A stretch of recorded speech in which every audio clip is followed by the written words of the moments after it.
of these old days. One of these old days. Hey everyone, before we get started with today's episode, I wanted to tell you a little bit about our sponsor, Tattered Beans.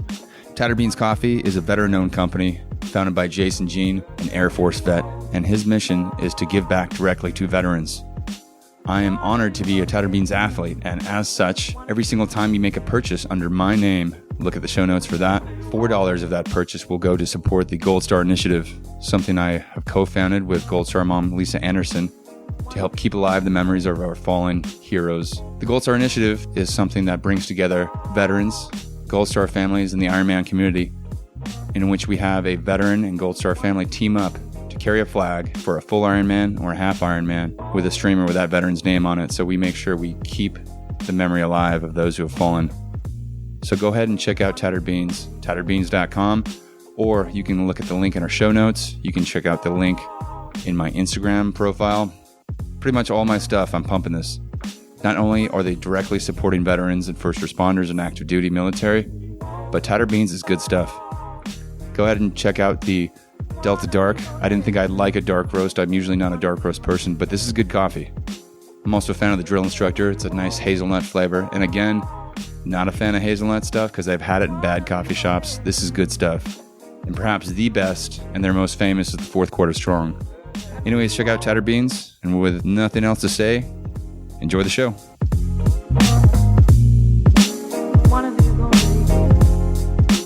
All right, everyone, welcome back to Transitions for More. This is Mike, your host, and as always, we're talking about reconnecting to mind, body, and spirit, what it's like to come back after military service and combat and reconnect to purpose. So today we're doing our Ironman Santa Rosa race recap, and I'm joined here with Sebastian Hernandez, and we are talking some shit about race day because this is your first full Ironman. Yeah, it's my first one. I'm excited to be here too. Yeah. So going into the race, I mean, when did you sign up? It was at some point in last summer? It was right after Santa Rosa, the 70.3. Okay, yeah. I was there for the finish line, so I got motivated. That's a cool thing to see, man. Just especially the setup Santa Rosa has, like right downtown Courthouse Square, right there on 4th Street. I mean, they do it up right, and the shoot is awesome. So you have plenty of time to come around the corner and see the finish line, the big lights, blaring music. Yeah, definitely. We were at the corner off on B Street, and then saw my friend Jill run by there. We took a bunch of pictures, and then we had time to just run over to the finish line. And it's perfect. Like you said, it's perfect for us it's a perfect venue for people to take pictures and see who they're out there to see. Yeah, I think there's so many people who don't intend on doing one, and then they come to a finish line, or they just come there on race day and they see what's happening, and they're like, I don't know what this is, but I need to be part of it. Right. Yeah, exactly. That's exactly what caught me. I mean, I've done a triathlon, an Olympic before, but being at the finish line you just get so motivated. You just want to be part of that whole experience. It's pretty bad. Ironman does it right with the finish line experience. So tell me about what races have you done before? You did the St. George Half? I did the St. George Half back in 2015, and I've done Montreal a couple of times. Nice. A couple Olympic distances there. So when did you get started with triathlon? Again, same thing. I went to go see a friend of mine finish a triathlon, and I said, I got to be part of it. So I looked to see when the next triathlon was, when the next Ironman was, and it happened to be St. George. Nobody told me it was the hardest I like it. 70.3 that you can sign up for. Unfortunately, back then at that time, though, I didn't know I was going to make it because I tore my meniscus going into that race. Ooh, so from training? During training, right? Just like I did for this Ironman, the full Ironman here in Santa Rosa. I actually started training back in September for this. October, my first run on the trail that we were actually running, I tore half of my right meniscus. Ooh. So for the entire month of October and 2 weeks into November, I did nothing but just luckily I had a doctor, Dr. Brian Smith, shout out to him, because he knew that this is the one thing that I really wanted to do before my knees really went out and I couldn't do this anymore. And he says, I can get you in next week. So tore half my meniscus, I had the whole MRI. He says, you can't do this. And I said, this is something I really want to do. He's like, okay, I'll see you next week. That's so perfect. First week of October, I went in, they cut out the rest of the meniscus out. And I was back in training 2 weeks after November. Yeah. Was it, you get a little anxious just missing out on that training? I did. I didn't think I was going to be ready for this. I mean, I do a lot of YouTubing. I read a lot. You gave me a book, and it seems like people start a year in advance for this kind of event. So yeah, a lot of people do. And especially for the first full, I think that's about the amount of time I had going into my first full. But even, dude, talk about surgeries. Going into my first full, I had appendicitis in February, and so I was sweating a little bit. Oh man! I was like, well, yeah. I know I can't work out for at least 3 weeks, and we'll see how this goes. But it turned out being fine. I think it's just more when you get to do stuff, no matter what it is. If you're nervous and you can do stuff, at least you feel accomplished somehow. But that waiting, that's the tough part. It is. It was really tough just sitting there laying in bed and getting ready for that rehab, because it's not, you got to rehab when you're training at the same time. And hopefully your rehab and your training, they jive. And that's exactly what ended up happening to me. Both my rehab and what I was doing for Ironman, it was almost the exact same thing to rehab my knee. So a lot of swimming, a lot of cycling, and a lot less pressure on my knee. So I held back from the running because of my meniscus tear. That's smart. But ultimately, towards the end, I was able to start running, and it got me to that finish line. Yeah, that's awesome. Well, let's jump back even further in time. So we know each other because we're both Marines, and you were in mid-90s? Early 90s. Early 90s. Yep. Yeah, you don't look that old. I feel that old sometimes. From the old core, they say. Yeah, from the old core. Back in the days of when you had to polish your boots and crease your camis. Yeah, exactly. I think I was the last kind of generation to go through with that. Yeah, I mean, I went to MCRD, and in the museum they have our uniforms as the old core. Yeah. So that really ages you when you walk in there. No shit. So when did you go into boot camp? I went in October of 1991. Okay. Yeah, so you were just after Desert Storm going, and then what was your MOS? I was a 2311, an ammunition technician. Yeah. And so you go through MCRD, MCT, and then out to Redstone Arsenal in Alabama for school. Oh, okay, and then where do you get stationed? I got stationed right at Las Pulgas and goddamn Camp Pendleton? Camp Pendleton. Yeah. Yeah. Yeah, I remember going through Camp Pendleton after I got out, and we're picking up a friend of a friend to just go out, and I think St. Patrick's Day, so go out and get in trouble, do stupid shit. And I remember driving around there and comparing to Lejeune. I was like, this place is so nice compared to Camp Lejeune. And like all the units were it's like their own city state out in the middle of nowhere. Compared to Lejeune, where everything's squished in, and there's nothing to do. But I remember being so pissed off, being like, if anybody complains while I'm here about having to be stationed at Pendleton, I will fucking choke them out. But I mean, I was glad I was at Lejeune. The ocean was nice, not a bad place to be. It was just culture shock, that's for sure. Well, yeah. Pendleton's a really nice place to be if you like the beach, for sure. And it's even nicer now. I mean, all our barracks are torn down. Now there's all these luxury high-rises there. So I saw that. Yeah, I thought I was walking into a ski village, Yeah, for sure. So, okay, you were in Camp Polk.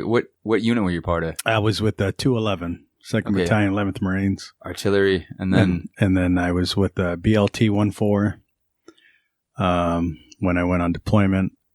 And then back I was stationed with 211 for the rest of my... Okay, cool. Wait, so... Just floated around between headquarters and Fox and golf. So were you on ships for a MEU? Did you deploy over? Did you go to Somalia? We sat off the coast of Somalia. Sounds like my experience in Liberia. Just looking at it. Yeah. Just like, there it is. So we set off the coast for 3 months, and then we were headed to Australia, just past the equator. Yeah. And they call us back, just only to sit out another month off the coast. So and then head back in. So typical Marine Corps kicking the balls. Right. So then fast forwarding, you sign up, you start training for Ironman Santa Rosa 2019. And, well, I guess what was the hardest part of training for you? Did you have a lot of doubts if you could finish or not?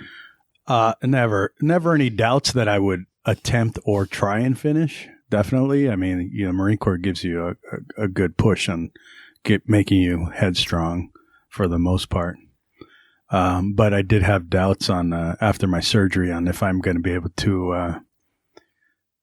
I was trying to do without running, without walking. Yeah. So your body was going to give out before your mind gave out. You were going to exactly. You were going to go until you couldn't physically move anymore. Exactly.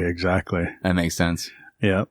I mean, it's the Ironman train's no joke, especially you got a full-time job. So yeah, no kidding.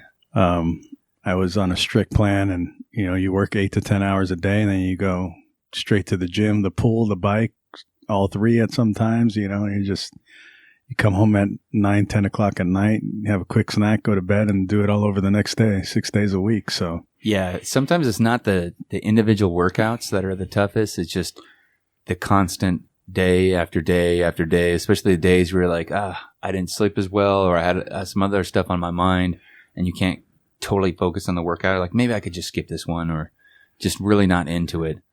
That's when that grind happens, like a few months in. Right. And at first you don't want to miss any workouts. And then, like you say, sometimes you miss a workout, and then you're like, oh my goodness, I missed the workout. What am I going to do? Do I got to make it up? Yeah. Is that the one that's good? Like, am I going to be on a race day and be like, I couldn't finish because I missed that one workout? Exactly. Yeah.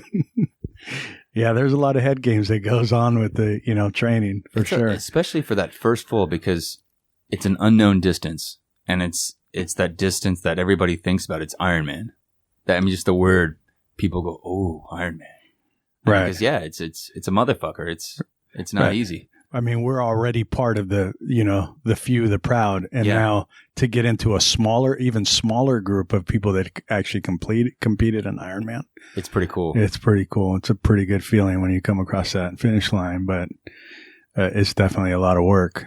Well, let's go with race week. So I remember talking to you Monday before the race, and just kind of getting a sense where you were at mentally, where I was at mentally, just getting prepped. Well, how was race week for you? Race week was actually hard for me because I was so anxious to get to that starting line. Yeah, again, that mental game. Yeah, and you did so little. You were tapering, so it wasn't the same as you coming home at 10 o'clock at night. You'd come home and do a quick 20-minute ride on the bike, and then a 15-minute run, and then is that going to be enough for Saturday? Yeah. What if I lose my fitness between now and then? Exactly. So it was a big mental game for me that week. And then I had a friend that, we were on the same plan. She was coming from Reno, and she was coming on Wednesday. And Wednesday I think was the hardest day for me because I thought she would be here early. We'd go and experience Ironman Village. We'd do it, but she got here around 3 o'clock. So I was waiting the whole time, just kind of laying in bed. I did my quick workout in the morning. Then I had nothing to do. And then I was really anxious, to say the least. Yeah. So then you go check in on Thursday?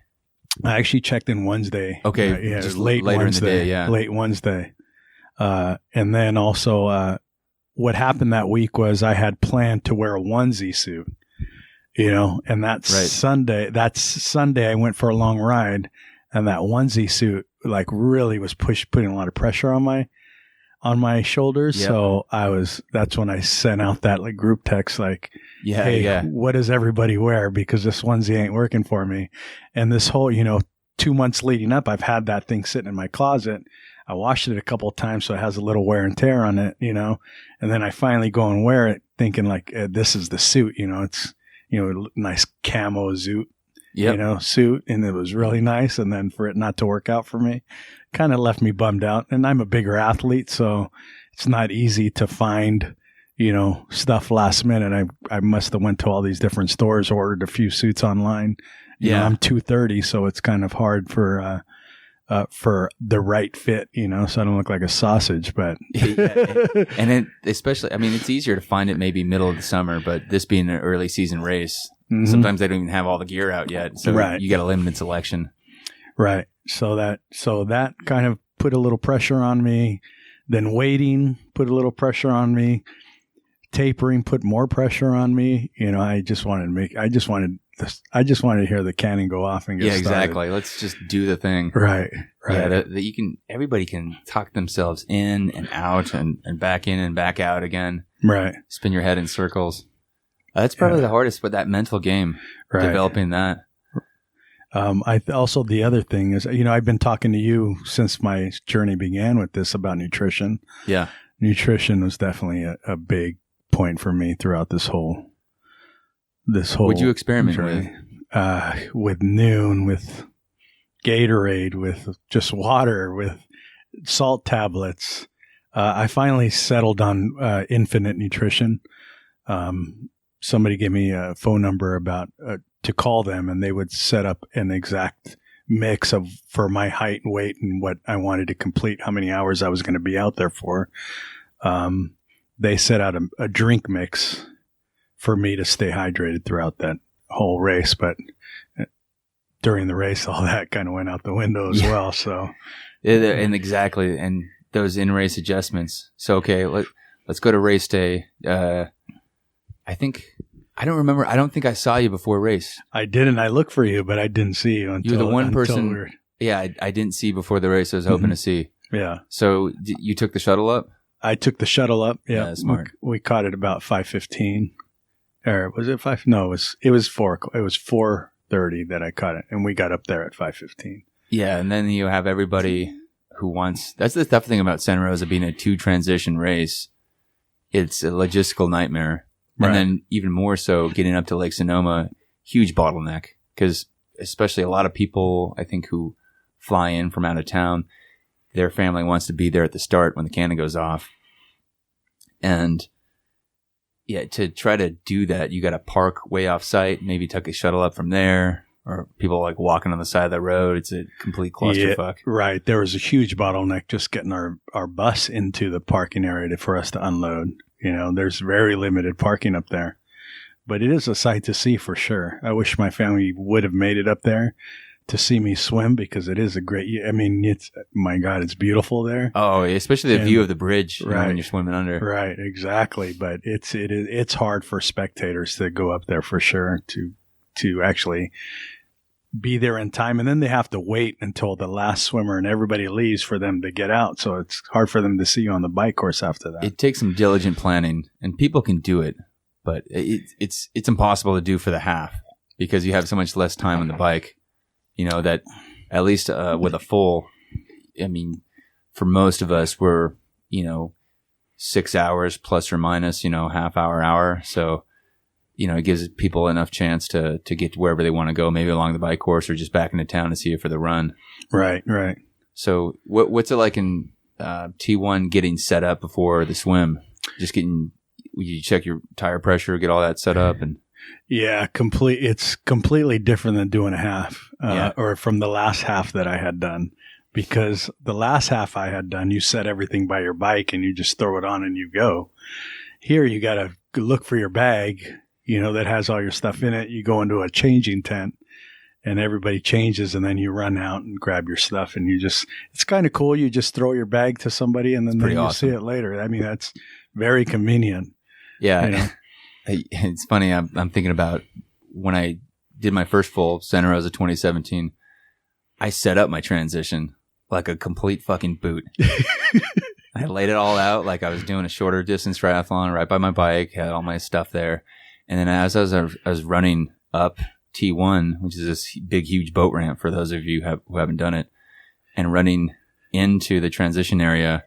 And I'm seeing people call out numbers and get their bag. I have this sinking feeling like, oh shit, my stuff is not going to be in the changing tent. So what do I do? And then some volunteer, God bless their soul, had probably looked at the transition area and be like, all right, retard, I'll help you, and put all my bike shoes and everything back in the bag. And so it was there at the tent for me. Oh, wow. I was so lucky. I was so Yes, you were. 'Cause Yeah. where were you going to put your wetsuit and everything else in there, right? Exactly. I was just like, fucking great. Okay, I'll figure it out. But yeah, luckily I did not have to do anything crazy. Yeah. Leaving, I didn't check. I didn't check my bike pressure as I was exiting from the bike. I had grabbed my bike, and then when I grabbed my bike, I felt that my back tire was a little low. So I went, luckily they were right there. Oh, perfect. And he made sure that my bike tire was filled to where I wanted it. Yeah, that's good. But I had set it the night before, and because we got there, I think it was like 5:15 we got there, and I was trying to help my friend mostly and not worry about my stuff. And I need to worry about my stuff first before I go help everybody else. But I mean, it was, so I grab my bike, I'm running out, I get the tire pressure, and then I get on my bike and they take off. So that's so, how did the race start? Where did you seed yourself? Cause for this race, it's not a mass start and they don't do it in waves. It's everybody self seeds and what swim time you're estimating you're going to be. Yeah. So I set myself in the 120 to 130, where I thought I would finish the swim. I actually finished in 118, so I was hell yeah, happy. Yeah, very cool. Yeah. That's a good surprise. It is a good surprise. It's it was a great surprise actually, because in the pool, I was finishing at about 110, 115, but then when I would go to the lake because of the current and I'd be swimming alone, I'd be in the like 128, 130, and I was like, wow, that's a big difference. Yeah, I remember you hit me up about that and saying like it was kind of a demoralizing. Right. Yeah, it was totally. My brother, who's a great swimmer, he could finish the 2.4 probably in about 50 minutes. So oh my God. He's a great swimmer. Yeah. And that's impressive. He told me to start doing paddles. So my last 3 weeks, almost a month, I started using my paddles to increase my shoulder strength. Yeah. Shoulder, lats, arms.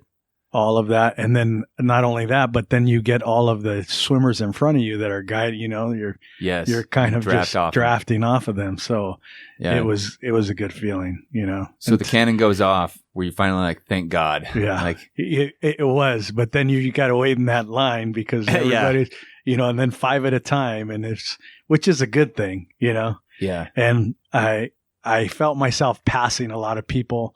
I didn't feel like I got past until the very end. Some big guy just like, it was right. We're going to get off and go up the, T1. He just like pummeled me, like just went right over me. I went underwater, swallowed probably a gallon of water. Get a little hydrated. Got a little hydrated there. And then I came back up and then continued on to up T1 to grab my bike. So yeah, did you stop at the wetsuit stripper place for them? I did. They were fantastic, man. They were quick too. I didn't use it the first year because I was like, nah, I fucking got this. Plus I was using a sleeveless, so a little easier to get out of. And then again this year, I could not get the zipper and the cord out. Because some guy was helping me out because like a boot, I didn't zip it up all the way. So some Aussie helped me out. He's like, there you go, mate. And tucked it in. And he tucked it in the whole fucking thing because I guess that's how you do it in Australia. Right. But not here. Yeah, exactly. So I'm running out. There's some camera footage of me like just reaching into my back. Like I can't figure out how to get my wetsuit off. So I don't understand how people, they do the whole U thing where they make a little loop because I tried that and I couldn't reach it. Yeah. So now I just let it hang and then I just reach back and grab it, then pull it over my shoulder and up, Yeah. To each his own, I guess. Exactly. You know what? Made it through. It worked. Right. As long as no one grabs it accidentally during the swim and like unzips you. Right. It could be a clusterfuck. So how'd you feel in the swim? Like you were able to find your breath and then find a stroke and just kind of settle in? I did. The swim, the day before the swim, we went out there and swam for about, 30 minutes. a good 1,500 meters. So that kind of settled me down, like, hey, this is what it's going to be like on race day. This is where the buoys are. And, it was good for me to go out the day before, even though I had trained on the lake, just seeing where the buoys are, it kind of, it helps you put, okay, this is what it's going to look like. Yeah, exactly. It's funny how the small details like that, I mean, the water's the same. Right. I mean, there's not too much change except you can see things. It clarifies things for your mind. Right. Exactly. Did you warm up before you started, or did you go to the cold? I didn't have a chance because I was helping my friend, and I didn't warm up either, man. Yeah. That's always in my plan. I go over it with my coach, and if he's listening to me, he's like, "Holy shit!" But we go over it. All right, do this. A little get some blood flowing. No, I never do. No, right. I never have for these. Oh, really? Yeah. I mean, hopefully the months of training got you prepared for this. So, yeah, exactly. So it was, luckily I was so busy doing other stuff, holding the flag up for national anthem and saying hi to people and shit, that before I knew it, I was, waiting for the next 5 people to jump in, and I was off. So yeah. So you get off. Did you know how well you did with a swim when you got out? I had it on my watch, but I could have done better. If you look on my Strava, I'm like zigzagging through the course, but I try to stay through the buoys. But yeah, I probably swam another 300 meters. Hey, you're getting your money's worth, man. I am. These races are expensive. That's for sure. Get a few extra yardage in. That is for sure. But I killed it on the bike, so yeah, it made up for it. I know, and well, you had an awesome swim. Especially your first full 118. Mm-hmm. That's a badass swim.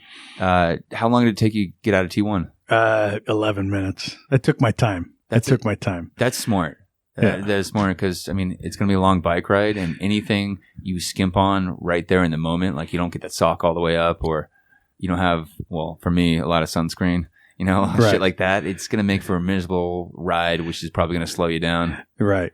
I think the hardest part was trying to find a seat in that tent. Yeah. Because I'm not alone. You're not alone in there, and you're scrambling around trying to find for a seat, or else you're going to sit on that floor. And at least me, I have swim brain when I get in there. So, I know enough to go forward, but like doing other stuff, I start figuring out, like it reminded me of my past life where I used to stagger around and be like, I might be more drunk than I thought I was, because it's hard to figure out, okay, where am I going to sit? Plus, dudes are changing. They're totally naked. It's, I'm not going to just drop down next to him and be like, what's up, bro? Cool tent. Yeah, you never know what you sit down next to there in those tents for sure. Yeah. Some of those Euros love to just get naked. And exactly. and stand next to you. Strip down all the way. Yeah. Yeah, stand like 2 feet too close. For sure.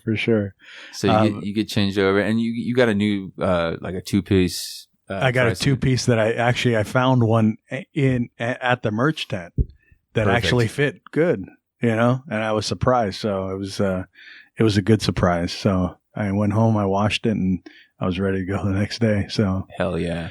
So you get on the bike, you get your tire inflated to where you want it, and then you're off. And so our mutual friend Robert here was tracking both of us, and he was telling me after, he's like, yeah, I was waiting for Sebastian to pass you on that bike because we were like just a mile apart. Yeah. We were just a mile apart. I think I got you by like a minute or something. Did you? Tell you that? Yeah. No. Oh yeah. You probably did. No, you must have because when I left swim in T1, you beat my bike time. Yeah, definitely. Yeah. And then you killed me on the run. So everybody else did too, but it is the thing about that full distance. There's 140.6 miles for something to go wrong or something to change. For sure. The biggest thing was on the Facebook post was about the roads, but it's a good thing that I live out here and I train on those roads. So I kind of knew exactly where to go so the roads don't affect me that much. Yeah, I didn't have too much of an issue. No, maybe coming through Geyserville, the roads were a little choppy, right in that one turn. Right. In fact, I think it was last year or 2 years ago, we're going through and I heard someone's tire blow out right there, just and I was like, oh shit, that wasn't me. Okay, good. Right. I had that oh shit fear in the I was actually coming out of Chalk Hill and I was just looking down trying to, when you come down Chalk Hill, you don't, for the first mile or mile and a half, you don't even have to pedal. You're just like flying. It feels great. But I was looking down to try and be more aerodynamic. And I was in the, aero bars and I kind of went off the side of the road and I caught I saved myself or else I was going to go into the ditch. So yeah, you can. The guy behind me goes, good save. Like you can't turn on those once you're an aero and you go into a ditch. It's hard to get back on the road. Game over. Yeah. Game so over. I really quick instinct was to grab my right handlebar and just kind of ride the gravel for a few seconds and then get back on the road. So that's something that I don't remember reading about or training for, but your mind can wander. And then, if you're looking down to fuck with something, change your gear or, get a drink of water, all of a sudden you realize, oh shit, there was a turn there. And right. I saw one dude crash in front of me, I think around like mile 50 or something. Oh, you saw that guy?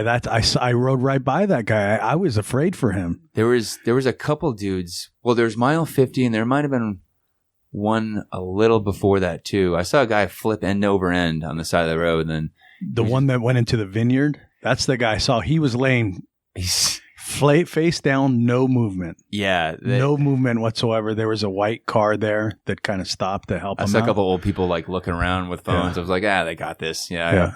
I hope you're okay, man. I know. It's hard though, right? Like your fight or flight instinct kind of kicks in. You want to help them, but hey, you're in a race, you know? Exactly. Like I didn't know what to do. I was like, I'm going 20 miles an hour. I'm going to keep going, even though in my heart I was like, maybe I should stop and check on the guy. But I was so amped up because that's the thing. It's a split second, and I'm a 16 to 18 kind of guy, and for me to be going 20 miles an hour, I'm like, I gotta hold on to this. I gotta hold on to this. Yeah, exactly. As long as I can go, Yeah, I saw one guy. It must have been right before that guy because I remember him. He had flipped over.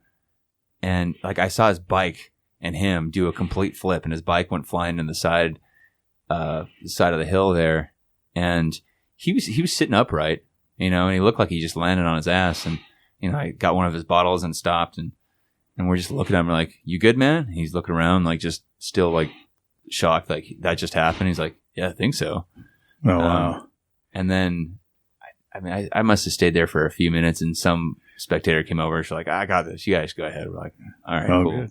Yeah, no. Oh, so you stopped. Good. I stopped, good for you. Because I'm a good person. Yeah. I'm not. That was the personality test right there. Right there, right. Split second decision. Right. Yeah. Part of me was like, I'm going to stop for this motherfucker. Right? Yeah. You're like, Corman up? Yeah, exactly. I was like, it's almost like when you're in traffic and you're like, there better be like 5 cars piled up because I'm waiting this long, know? It's like if I stopped, I was like, he better have a broken arm or be bleeding out of his face somewhere. And he didn't. I was like, oh, fuck you. Right, right. When you get there, it's just nothing. There's something on the other side of the freeway people are looking at. Yeah, exactly. Yep. So he was fine, took off. But yeah, so somewhere in the bike, did your nutrition strategy change? It did because I didn't know what these extra bags were that they give you.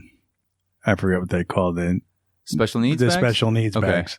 I had no idea what those were because I only had done an Olympic and the 70.3. They don't give you those things. So I had my wife ready with because I'm supposed to drink a bottle an hour. Yeah. So she had 3 bottles waiting for me, and she was going to meet me at Esposti Park in Windsor. Yeah. Okay. And I was flying I think I was doing 22 or 23 miles an hour going down that road because it's such a nice road, Yes. Hats off to Windsor. Their roads are fantastic, for the short time we're on it. Yep. And I threw my extra bottle next to my brother that was standing next to her. I reached out to grab her bottle, but she was too far away. Oh. So my fingertips kind of just grazed it. So close. Yeah. And I wasn't going to stop again. I was flying and I just kept going. So I had to, the next time I saw them was in Geyserville, and I didn't. They were supposed to just meet me at Esposti Park, so I wasn't even expecting them in Geyserville. Okay, so you already changed your strategy. What were you taking in at that point? I was taking the Infinite Nutrition, the drinks. Right, there. up to then. And then I just started grabbing the Gatorade that was on course. Yeah. So, but the Gatorade's not the same, you know. I mean, at least to me it wasn't. The taste wasn't the same, and it just didn't feel fulfilling like the other stuff that I take. Yeah, exactly. There's a lot more stuff going into the Infinite. I mean, especially they're custom making it for you. Right, exactly. All the magnesium, calcium, potassium, all the stuff you need not to cramp, not to, you know, to make you feel like you're full. You know? Exactly. So, so everything changed at that point. So I just started grabbing the Gatorade, and then when they had like bananas or goo, I would reach out and grab one of those because I didn't take anything with me, you know, to actually feel full when I was riding. And so at that point, were you just going by feel, like just taking things in consistently and just like I feel like I could take some more, or I'm good for now? Well, no, because my training plan was to sip every 5 minutes. So I set my timer every 5 minutes. So I was definitely sipping every 5 minutes to try and get myself hydrated for the run. Yeah. So it's just, again, it wasn't the same thing that I'm used to taking. So that's what, and it makes me respect the people who when they pull off a perfect race. Well, I guess respect the person, but just being in awe of someone who can pull off the perfect race, because all those things have to go right. I mean, your bike has to not flat. You know, your tires got to be good. You don't catch any weird drafts of the wind that are going to send you off the course. I mean, you get the handoffs from either volunteers or family, you know, with your stuff. Right. So, right. I mean, all those things have to come together. And you know what your special needs bag's for? Yeah, exactly. Right, exactly. So you had me beat for your first Ironman. You knew like how to do T1. Right? And to use the wetsuit peelers. Yeah, exactly. It's not easy to get your feet out of those things for sure. No, yeah, exactly. It's so funny. I remember like running by those people before I used them, and it almost looks like, you know, someone's helping like change a baby, you know, like get your pants off and want to do your diaper, you know. Right. But they do it. It's like a split second, honestly. They say, lay down, they grab it, boom, you're gone. They said, okay, goodbye. NASCAR pit crew, man. They slap you on the butt and you're who's next? Yeah. It's like when you first go into boot camp and then you get your first haircut, they just slap you on the back of the head. It means get off the seat and good next, you know. Efficiency for sure. Yeah, for sure. So was there any point in the bike ride where you started to feel you getting kind of weird GI issues or fatigue, tired, cramping? I was fatigued about mile 100 because I had lost my nutrition, to be honest with you. Yeah. So I knew you're just guessing at that point. Yeah, exactly. And even though I kept sipping every 5 minutes, it's not the same feeling of what you're used to taking, you know? Completely. So it gives you a different feeling. So I knew that I was going to have a little bit of trouble on the run if I didn't have, you know, my nutrition back in me. So, yeah. But again, I didn't know what these special needs bags are. So yeah, exactly. And nobody mentioned them on the Facebook post. Yeah, well, exactly. I know. I was like, special needs. Well, I'm not retarded. I don't know if they think I need that. Exactly. That's where my mind goes. Yeah. Somebody was saying like, oh, you got to put Pop-Tarts in there or mints or something that, you know. Yeah, some little like candy reward or something like that. Right, I've never used one. Yeah. I've just had my stuff on me or used the Encore stuff. Yeah. So it's the run, you know, when we get into the run, it's a whole different ball game into the run. Yeah. So both you and I came in like before the wind got too bad. Right. Like it kicks up a little bit, I think, when you're just passing the airport around there. So Windsor, Santa Rosa area, and then you got another 20 miles to go in or so. Yeah. Yeah. I actually got pretty lucky on the bike course too, because I stopped 4 times to go to the bathroom and there was no line. Oh, I nice. hear stories that people were waiting for people and stuff like that. I'm like, no. If you're waiting for a porta potty as a man, it's like you can just stop and piss. Like I usually just piss all over myself. That's I read stories. You know, the girl who won said she peed through her seat 3 times. Oh yeah, exactly. And just washed herself out afterwards. Yep. So I'm like, I guess that's what it takes to win. You know, but hey, I'm just trying to finish. Yeah, exactly. Well, I didn't do that the first 3 times just because it was a little cooler. Like it wasn't as hot because we had that cloud cover and a little breeze. So I was like, I just like the idea of pissing on myself this time. I was like, it's not going to feel good for a little while. So I did stop a couple times. I saw one, 2 or 3 people stop somewhere in like Alexander Valley and set their bike in Poison Oak and then walk through Poison Oak. And I was like, that's going to be a rough rest of your day, the rough tomorrow, rough flight home. I'm like, one of the guys, I was like, I forget where he looked like. He looked like he was going to take an international flight. I'm like, that's going to suck. Oh, man, definitely. You're not going to know what's going on with your body. Did you even yell, hey, that's Poison Oak? It was too late. Oh, yeah. It was just kind of like, too fast. Zombies already got him, man. Too late. He's already gone. Right? There's nothing I could have said that would have made it better. But I just looked at it and I was like, oh. And I had another guy coming past me. I was like, you see that? He's like, yeah. Oh. But... So you stopped and pissed in the porta potties, no line, perfect. Yeah. Nice. So I was in and out all of those areas. So, and the course was really fast, you know? Yeah. Even training, I didn't feel like it was that fast. Yeah. But on training, I'm just trying to get through the hours and the mileage. I'm not really concentrating on really like. Exactly. And there's all cars on the road too, when you're training out there. Exactly. And then race day is race day. Your adrenaline's up. Right. It's when you're ready to do business. I was surprised that they let so many cars on that Chalk Hill Road go, though. Yeah. You know, I would think they would block it off. Well, I don't think they let cars go through. I think people there were just like, fuck it, I got to get somewhere. Right. Yeah, because there's some of those, you know, especially when you're on that climb, it's pretty narrow, and you're usually in the middle of the road trying to get up there, up the hill. So yeah, that's a little weird to have a car go up. Yeah. So, did you feel the difference between the first and second loop? You know, doing Chalk Hill again, or some of the other small climbs? I actually felt better on the second time around than the first time. I did, because I knew what to expect. You know. Okay, cool. I had trained on that road so many times prior to it, and did the double loop. Because I always look forward to that Windsor Road. You know? It's so nice. It's really nice. I love it. That first left turn onto it, where you have that little short climb, that's a little, you know, if you're going too fast, it's a little scary, but that road is just so nice. Yeah. And then coming down from Shiloh Park into the city of Windsor and over the freeway, all that is super nice. Smooth. Smooth. I know. That's probably, that's my favorite section of the bike right there. Yeah, for sure. So easily. I just kept telling myself, let me get to that point, you know, and hopefully my wife has my nutrition. But because we had another friend of mine and she was a little bit further back than I was, they stayed at Geyserville a little later. So they weren't able to catch me back on that Windsor area.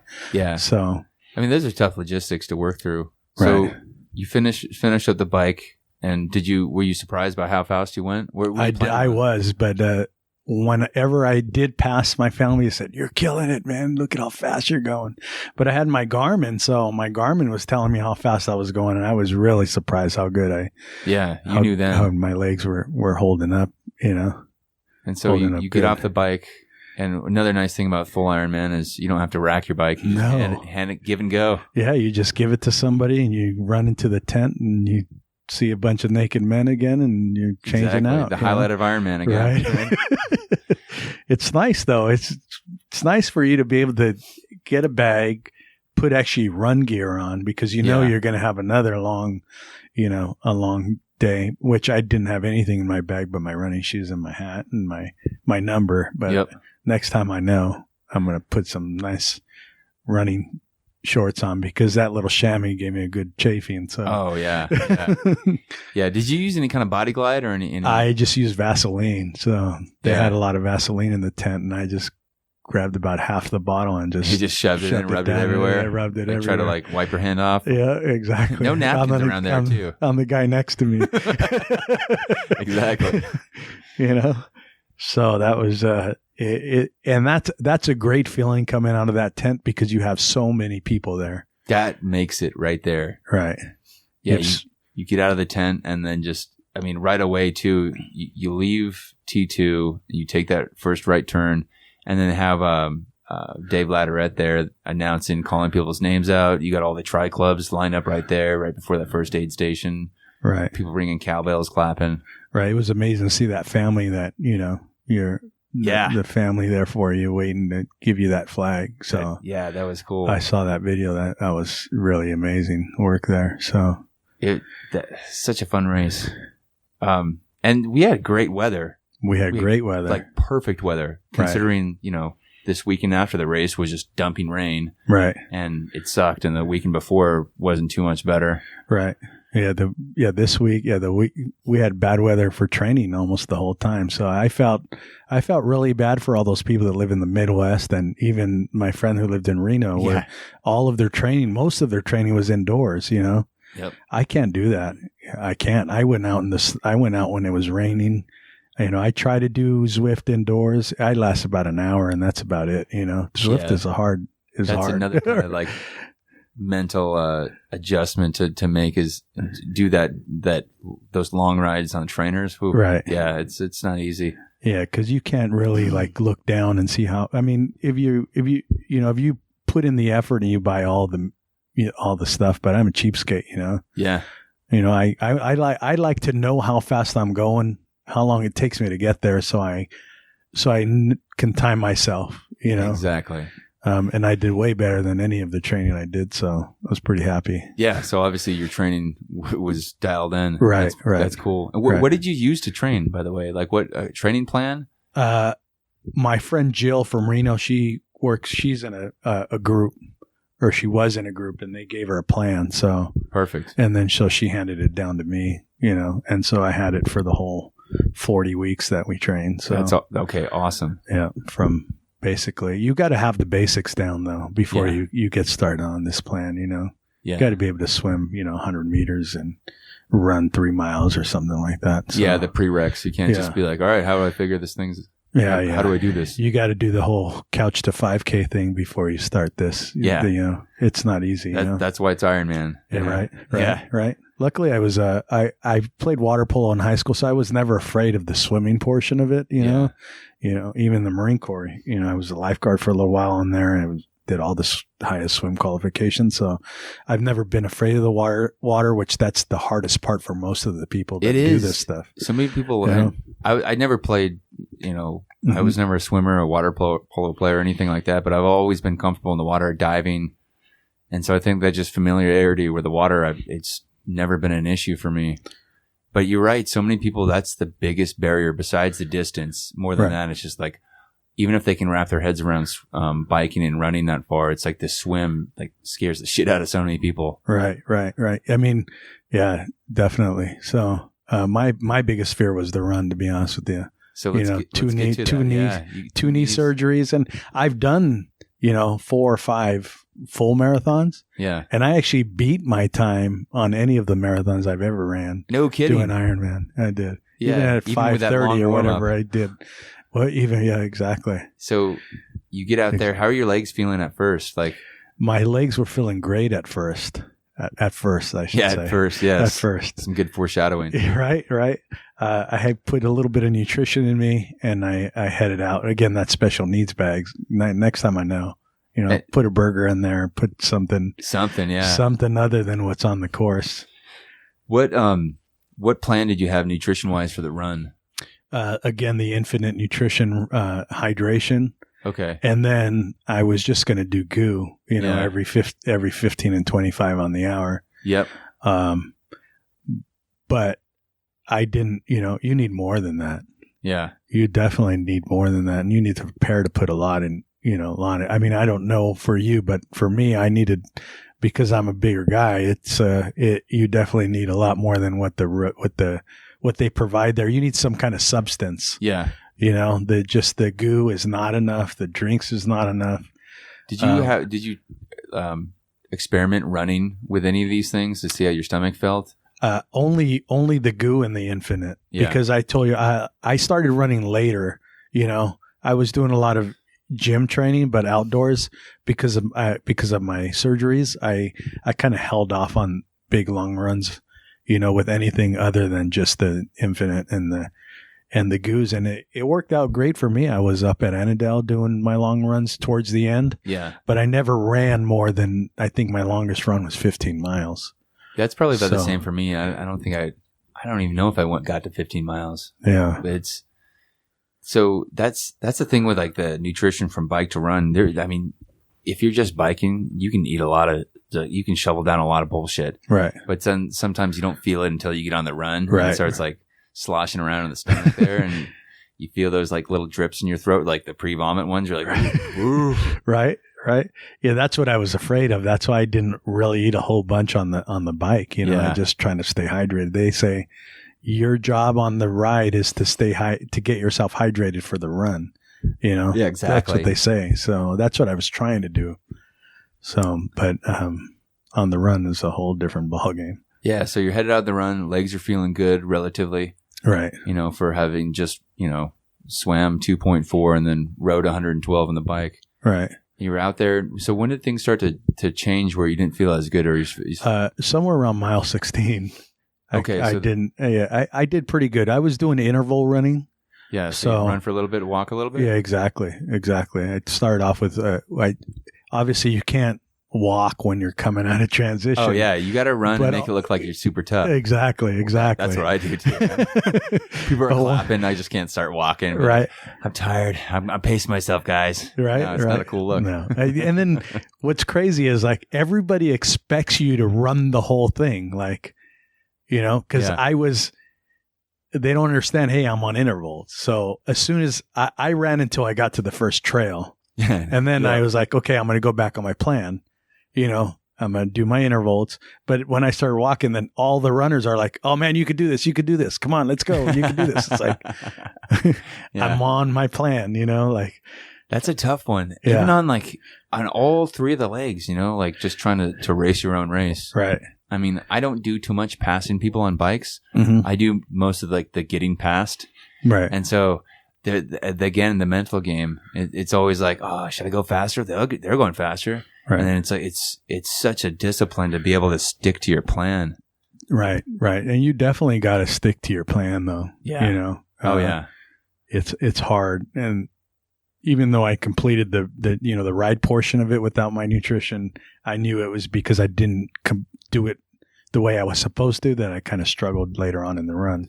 Yeah. So, those race day things that you're like, all right, well, what do I do now? Right. It can be so easy to look back and be like, fuck, if only I had that then, this wouldn't be happening. Right. I mean, story of any, boot lieutenants. Right. Type, right. We should be here on the map. Right. Sir, we're over here. Right. Yeah. Right. Yeah. And then I also made another mistake on the run. My wife actually brought stuff out. And I was feeling good, so I was like, oh, no, maybe down the road I'll take it. And I should have been taking it right when she offered it to me. What did she have for you? She just, Pop-Tarts, nice. mints, chocolate, something different other than it was on the course, Yeah, exactly. But I was feeling so good, And then she didn't want to miss me at the finish line. So at about mile 18, she just went back to the finish line. So I didn't see them after that. So mile 16 happens, and then is there a big shift, or is it just kind of a gradual slowdown? Well, I was trying to stay hydrated, and I was trying to take salt tablets. Base was there shoving that stuff in your face. So they had the best station. I mean, I like the music. The music is awesome. That echo when you go under the freeway there, right? Yep. Yeah, for sure. And then I was just trying to stay hydrated and take some salt and just take what was there on the course. But about mile 16, I started cramping up. So, and then I just kept fighting through the cramp to about mile 21. Like I would cramp, but I would just keep running and run through it. Yeah. Then about mile 20, 21, I was like, I need to walk a little bit more. These cramps are coming nonstop, even though I was staying hydrated. Yeah. So you're still cramping up. I'm still cramping up. Where are you getting like them in your quads and your calves? Mostly on my quads. Those are tough. Those are tough to in my hamstrings. Actually, it was more in my hamstrings than my quads. So I just kept trying to run through it. And I did a pretty good job until about mile 20, 21. Then I was like, man, this is really hurting. This is a lot of pain. Yeah. And then you're like, fuck, I still got like a 10K. Yeah, I still got a 10K, and what's weird is when I would ran my marathons, I couldn't wait till when I got to the 10K, I'd just tell myself, hey, I got a 10K left. That's it. I do this all the time. Yep. Not in this case. Yeah. It's an interesting state of mind when you're hurting that bad. Yeah. You're like, okay, these things usually make me happy when I'm at this point, but now I'm in a hole. Right. Yep. And then so my friend that I was racing with, she came a little while later than I did, but I was on the last loop when she caught me when she caught up to me. But she still had one more loop after I completed mine. I see. But she was a great runner. So she's, she walked with me for about a couple miles, and I said, you need to go because you need to be at this point before this time or they're going to take you off the course.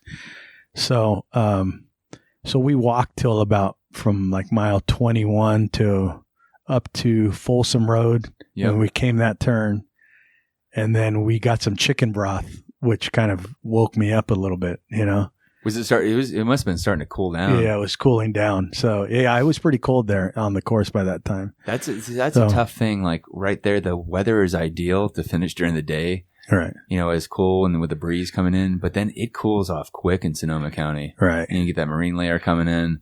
You get the breeze, like it, especially if you're still like full of sweat, right? And you're all dripping with sweat. I was throwing water on me on everything, trying to keep my body core down, exactly. core temperature down. So, and then at that point, you're like, yeah, I got it, and you go back up, right?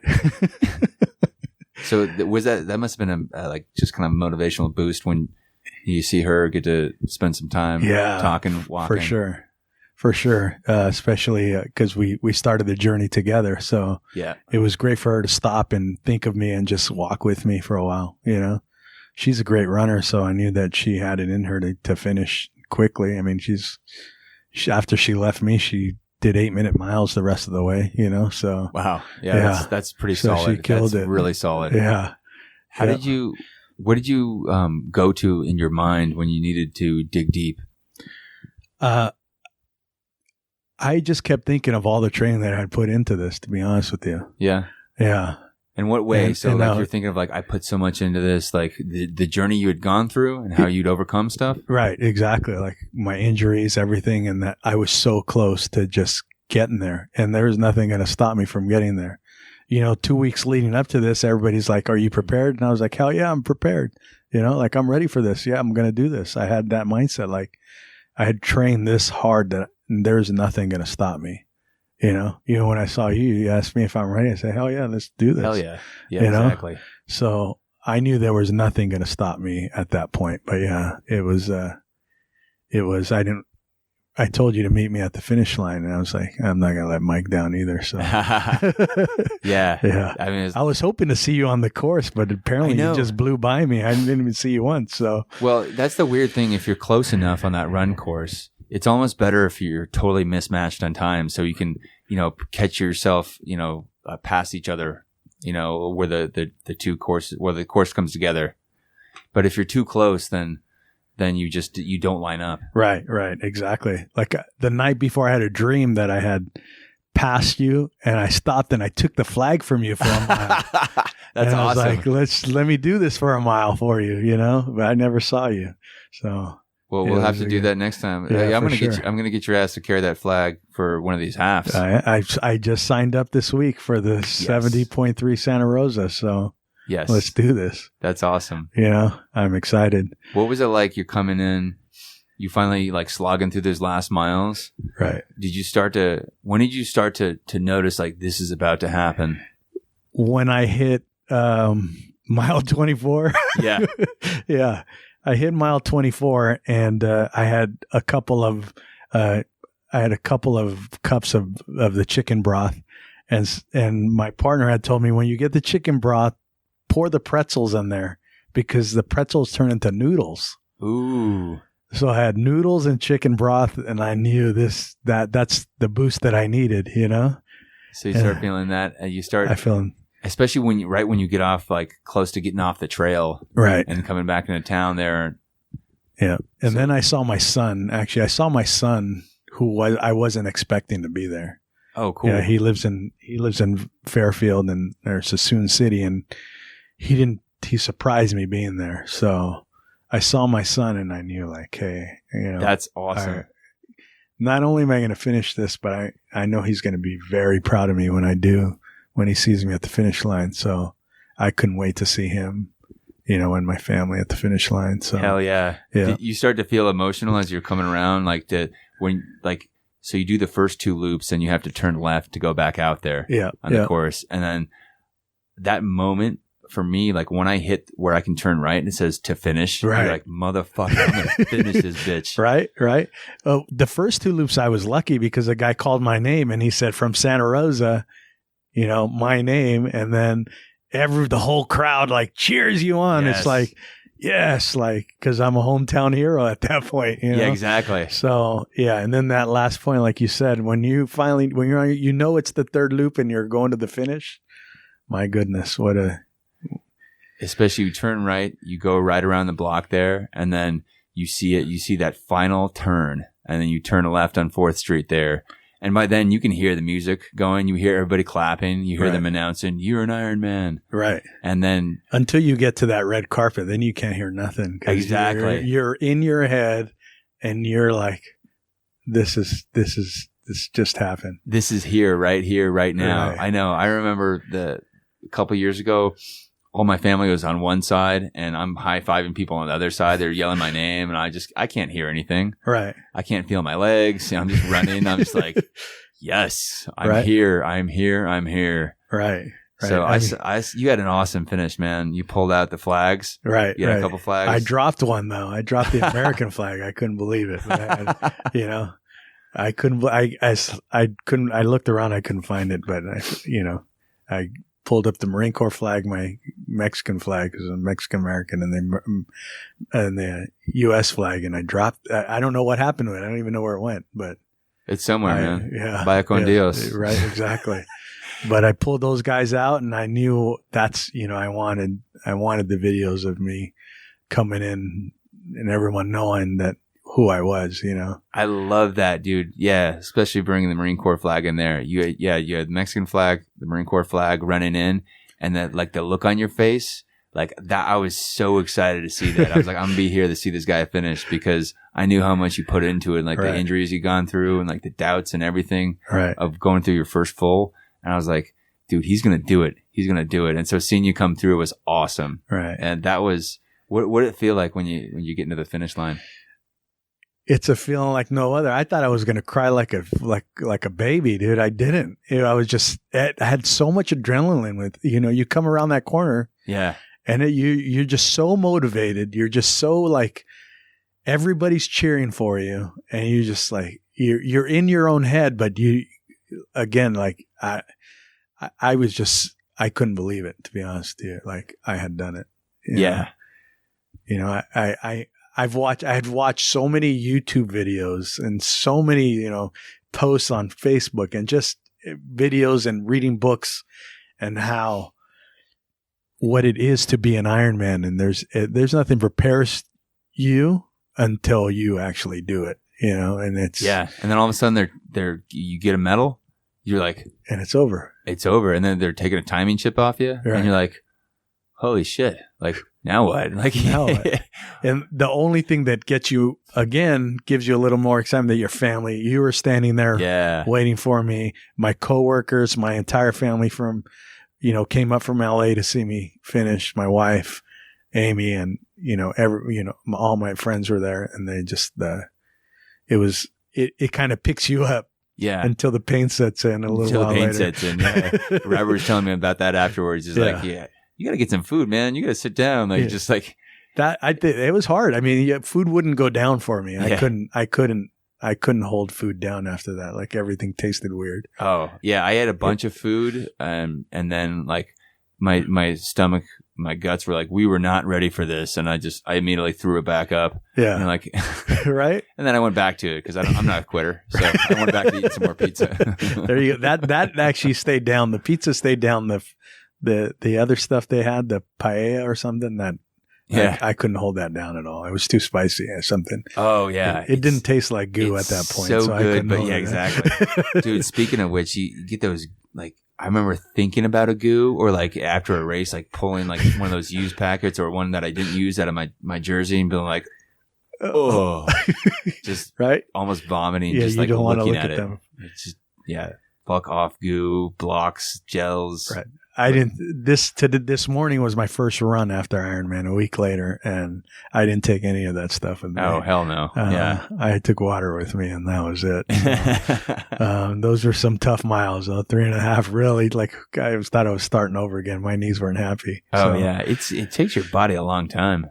It takes your body a long time to recover, especially unless you're some superhuman pro athlete that does this all the time. Because there's just years of conditioning fitness built in. Yeah, I mean, there's people there that say they just had done Texas a month prior. It's like, wow, like amazing. Like I know I couldn't do that. Yeah, it's baffling. I mean, you think of the guy, Iron Cowboy, who did like 50 in a row. Right. And it's like that's still. There's part of me that reads stuff like that, and be like, my mind kind of goes like, "Fuck off," really. Right? Like, right? Like, who does that? Who does that to their body? And who does that? Who can't period? do that? Because it almost makes me feel like, don't you know how bad I hurt doing this one Ironman? Right? Can we just acknowledge that? Can we get a psychologist in here to speak to this guy? Because something ain't right. Something's loose in there. Do you not know you're about to die all the time doing this? Right? Yeah, it goes to show, man. People can do some incredible shit. Right. I mean, you've obviously you have a lot of motivation to do this. It's very honorable, to do the things that you do for people. It's a nice way of scaring myself and to not like backing down, because it's like, fuck, I told these people I was going to carry this flag for them. Right. I got to follow through and do it, obviously. Right. So it gives me that little extra dose of motivation. Dude, I had a fun race. I think I came in 1:16 for the swim, which was about what I was planning on. Mm-hmm. I think it was like 1:15 maybe. And then the bike felt pretty good. I know I held back. I could feel myself getting a little tired of that second loop, because I was looking at my splits every 5. I had that automatic, every 5 miles, my watch would let me know. And I was close to about going at 20 miles an hour for that first 50 miles maybe. Right, and then it started slowing down. Like I was like, I'm not going to push it harder because I know the run's coming. So that was a hard discipline for me, to hang back and stick to my plan. Right. Even though I was like, in my mind, I was like, I want to break 6 hours. Right. I really want to break 6 hours. And so finally letting go of that, just coming back to, I'm right here, right now, stay in this heart rate zone, stay at this cadence as best I could. And then I was fortunate that I was able to get down all the, I ended up going back to the cliff blocks that we used last year, and I get sick of those. I like them, but I got sick of them about halfway through. I was like, I don't think I'm going to throw up, but this isn't the optimal. You definitely need a change. You need a little bit of a change of a different flavor or texture. Yeah, I thank God I had got 2 different flavors, so I would just go back and forth hour to hour. Right. And then, so I was like, all right, I'll survive on this as long as I got the calories and the timing right. And, I ended up drinking more water than I planned to, because I just sip on things all the time, but it worked out. I finally, like I told you, after I stopped the first few times and pissed on the side, dude, one of the times I got out, and this is one of my awesome move of the race. I got out and I'm taking a piss on the side of the road, and I'm like feeling something in my right bike shoe, and I pull it out, and there's an Allen wrench, a little Allen key. Because I had brought it. I know I brought it to the, for morning of, in case I need to adjust anything on my bike. So I just repositioned my little torpedo bottle in my handles, and I was like, oh, that's where that fucker went. So I just put it in my jersey, and kept on going. But I was like, I'm surprised I didn't feel that earlier. Right. Yeah. So it must have been sat like right on the arch or something. For a while. Must have been. Yeah. Wow. See, more amazing stuff by Mike here. So I pulled the wrench out of my foot. Then I getting off the bike felt good. I was glad. I was feeling pretty good. I was like, all right, I feel pretty good right now. During the bike though, for me, I had some anticipation of that run, because I remember how bad I felt last year doing that run. My body started cramping up maybe 30 miles into the bike. Oh, wow. Because I didn't have these amino acid pills that I had for every single race except for last year for the full. And I was like, well, I'm figuring out the hard way those things work well. Right. So this time I had them, champion, felt good. And I was like, yeah, it makes the difference. That's the only variable. and got off the bike. How were your toes at that point? You know what? My toes, it's always my left foot. It's like right on the bottom of like my big toe, the ball right there. It's fucking screaming at me. Right. That sharp pain. And I was like, I tried it as best I could to work it out. And the last few miles, it felt better. I just kind of like wiggle my toes a bit. But it always gets there right as I'm coming into town. Right.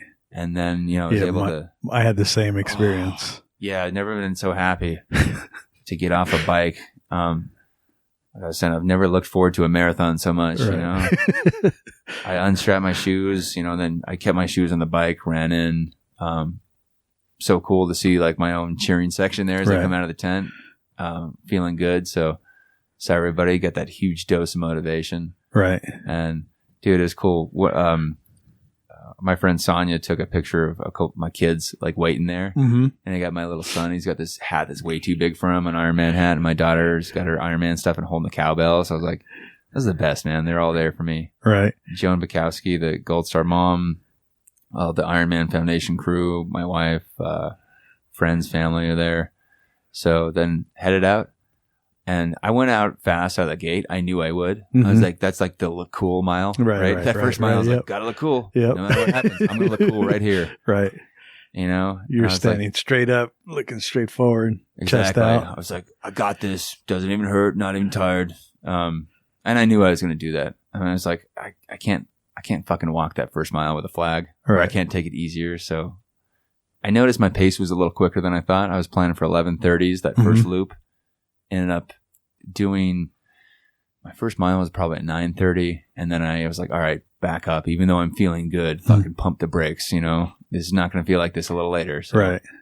And I was glad I took it easy on the bike because I was able to keep I think between a 10:30 and 11-minute mile pace, and my goal was to stay with 11-minute miles. The second two loops. So I felt good and kept going, and luckily. My plan then was just to take the goos on the course. And I'd done that with the cliff shots the last few years. And I was like, these are different. It's the same calorie content, carbohydrate content, but the goo ones had the electrolytes and amino acids in there. Right. And so I like the lemon lime flavor. It was really good. Tastes like key lime pie or something. I was, when I saw it at first, the first one I got was like a pineapple. I'm like, I am probably going to throw this up because that sounds disgusting. I've never found an artificial pineapple flavor that was good. This one was good though. Yeah. Yeah. No complaints. No complaints at all. That felt good. A lot of high fives in the run. Did you eat anything on the run or not? Just those goos. Just the goos, like towards the end, I had a Coke and some pretzels. Oh, okay. But yeah, just those goos. Yeah, because I was feeling good. And I know what it's like to eat too much and just feel like get the bubble guts. Right. Yep. Everybody was like, there's so many people that was cool, like, because they knew what the Gold Star Initiative was about. So, some high fives, some, hey, what's going on, man? There's only one dude who had anything negative to say. And I think he was from somewhere, I don't know if he's from Venezuela, but he was just like, USA, no bomb Venezuela. I was like, I'll let him know. Like, I don't want to bomb Venezuela, bro. No, we're trying to feed you guys, not bomb you. I have no problems with Venezuela, man. Those are my favorite baseball players come from there. I hope to get to visit it someday. But other than that, I was like, all right, well, cool. It brings up different things in different people. Right, but, most definitely. But there's a lot of great stories on, of stuff happening on the course. So, dude, getting to tell people about Mick Bukowski, the Marine I was running for, was fun. Really fun. It's just being able to see people who I talked to beforehand and let them know about the mission. Like I'm ambivalent. I'm kind of hesitant about the spotlight because, attention can be cool, but it feels weird. I don't want this to be the Mike Ergo show. But then I realized, okay, people are telling me this is about the story. This is about this fallen Marine that we're doing it for. It's, so other people can run with a flag and connect to Gold Star families. I was like, all right, I'll take it with that. And so that made a lot of people happy. It was cool. It makes for the fun finish too. Yeah. Joan was there. all excited. You know, some other Gold Star moms were there hanging out. We set up like a Mother's Day tent for them. So it was a badass race, man. And I was shocked. I almost PR'd that race because compared to my time without running with a flag. Right. So it was a good day. Good day. I felt awesome. And this is the first time I actually stayed to the end to watch the final finishers. I'd never done that before. So I had plans to stay there, but other people kind of pushed me aside. But yeah. Plus, I wasn't feeling good towards that end because I couldn't keep any food down, but I was starving. That's the thing. Dude, I talked to my friend John, who's an active duty Coast Guard officer, and he's telling me for him and his wife, they did their first full in Lake Placid, and afterwards they were so hungry, but their throat was like closing in, and so they went and got these cheeseburgers, and they're trying to eat it, but their throat was dry and closing in, so they're like, I can't do it. Just like looking at this thing that smells and tastes so good, right. You couldn't eat it. Right.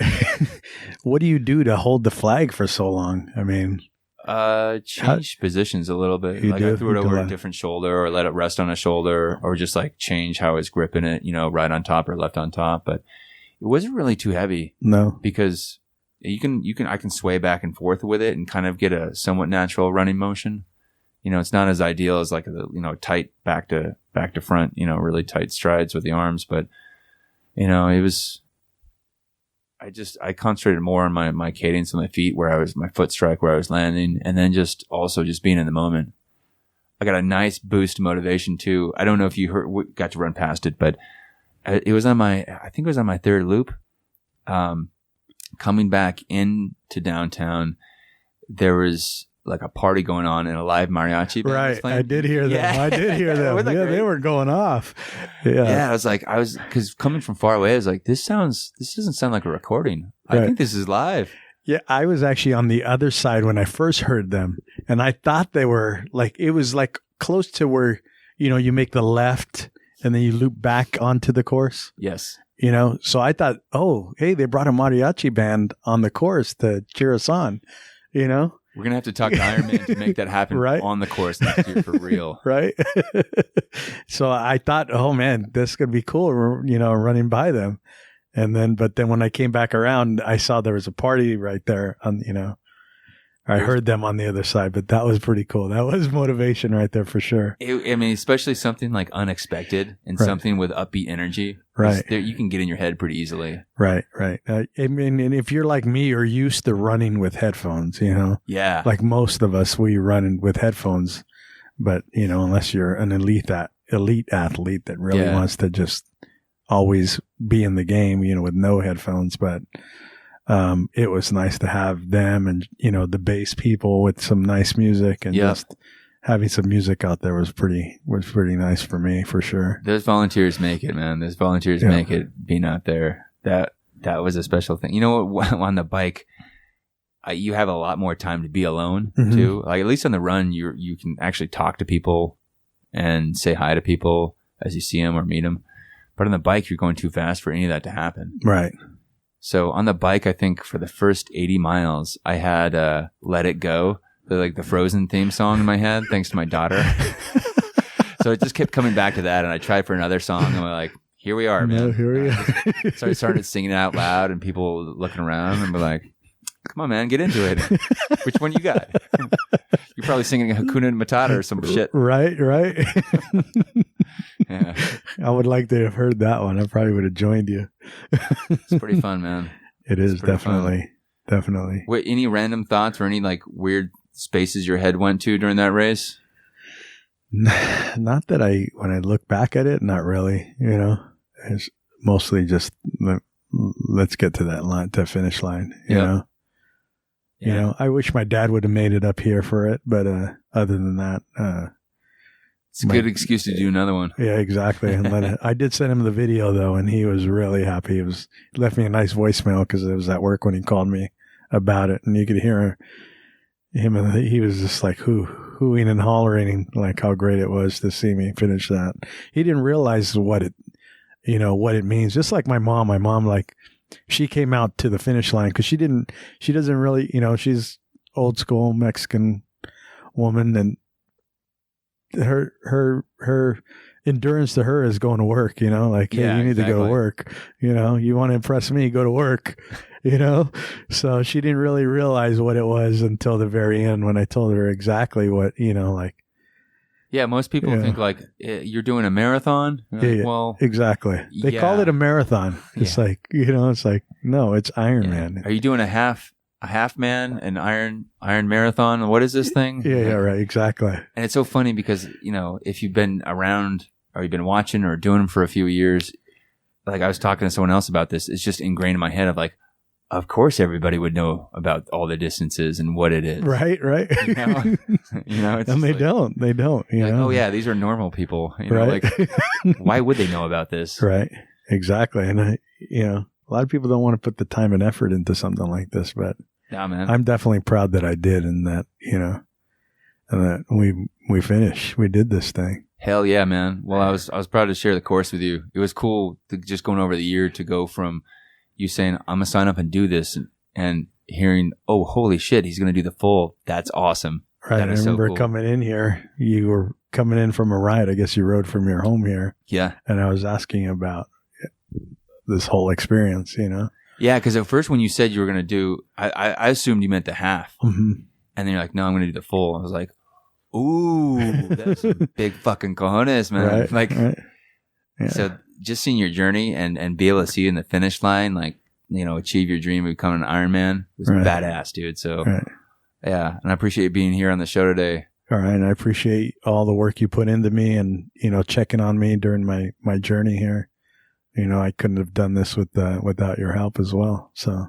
Semper Fi, motherfucker. Semper Fi. Well, cool, man. All right, everybody. That's it for our show. Went a little long, but it was worth it. We got some, we got to talk about a really fun race, our hometown here. So until next week, everybody, drink water, meditate, kill bodies. Hoorah. Hoorah.